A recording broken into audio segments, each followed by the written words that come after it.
look at our leaders. When you ring them, their phones are picked by somebody called a PA, whose only claim to fame that he is rude beyond measure. They acquire things which they have not worked for. They want to be described as honorable even when they are horrible. These are the men that we have. And there is no shortage of such men and women in the African continent. They promise us things that they know they will never deliver. And we believe them. No matter how good you are, if you stay for too long, you spoil it. A good dancer must know when to leave the stage. One of the most dangerous things to be in Kenya is to be honest. Wako na app wamedevelop, wanataka startup capital. Hiyo pesa pia itakuwa available.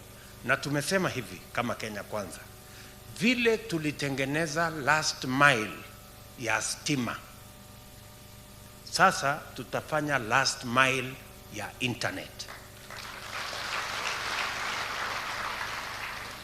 Tutatumia kila nyumba, kila soko, kila shule, mahali kuna stima ya grid.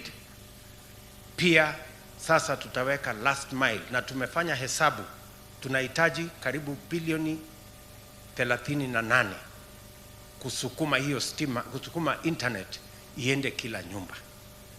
Na sasa wale mnafanya biashara pale sokoni, sasa pale sokoni kupiga simu hautahitaji tena bundles. Unajua watu wengi wanahangaika na bundles, bundles. Kwa sababu tumesema, if you are honest, the system works against you. The system can't be manipulated against you. And that is why we continue to punch below our weight. Because as I've said elsewhere, and I repeat it here, you have allowed hyenas to take care of goats. And what they do is that they eat those goats. Hyenas will never change their hyenahood. They can only become bad hyenas. Corruption is a cancer. And those of us who choose to speak about and against it, it is dangerous business. Kenyan President William Ruto has been named the second most corrupt leader in the world by the Organized Crime and Corruption Reporting Project. The ranking, based on public nominations, saw over 40,000 submissions against Ruto, the highest number Organized Crime and Corruption Reporting Project has ever received.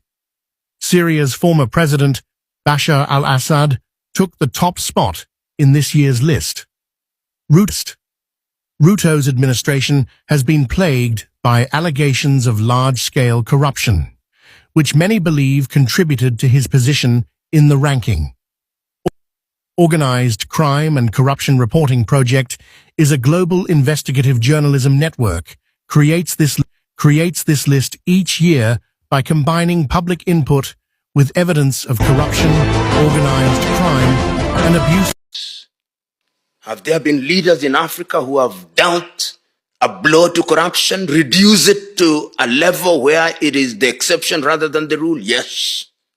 Mwalimu Julius Kambarage Nyerere in Tanzania. John Joseph Pombe Magufuli also in Tanzania.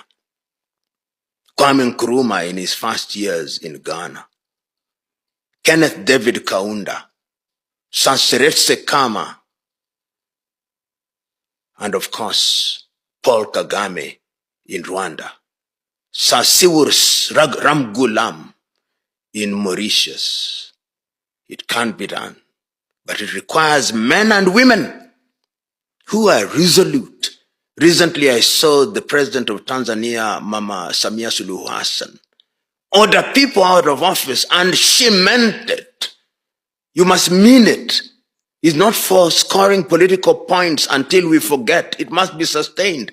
Outside of Africa, Lee Kuan Yew of Singapore, became a testament to how corruption is to be fought. And he fought it successfully. And you can see what Singapore, a little island that boasts very little, what it does. It can't be done.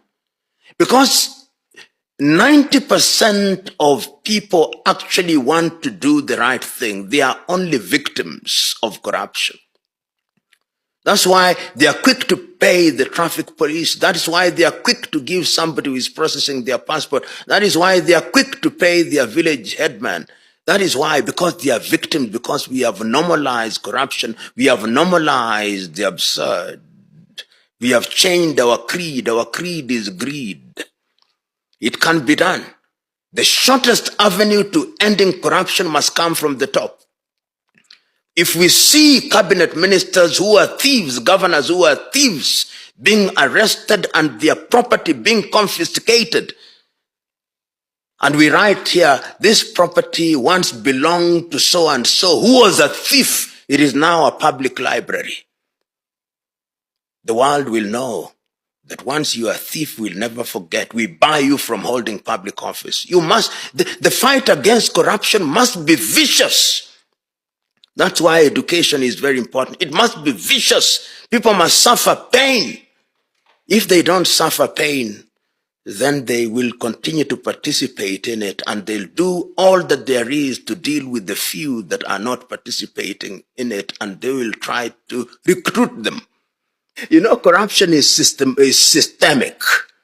It is both systemic and coherent in the manner in which it operates. The political class and the bureaucrats create a system which only works on the basis of corruption. Systems can be created and they can be made to work. You go to Rwanda now, if you want a passport, you'll get it. You don't pay a dime. You go to Rwanda, drive on the streets, you'll not pay a dime. You go to Rwanda, and I've done it, you can cause a company to be incorporated within 1 hour. It can be done. During John Joseph Pombe Magufuli's presidency in Tanzania, only recently, I'm giving you a more recent example, things can be done, systems can be cleaned up, and we know that there are places where things can be cleaned up.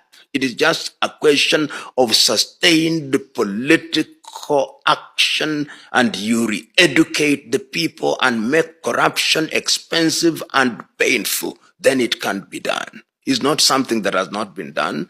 It's something that can be done and has to be done.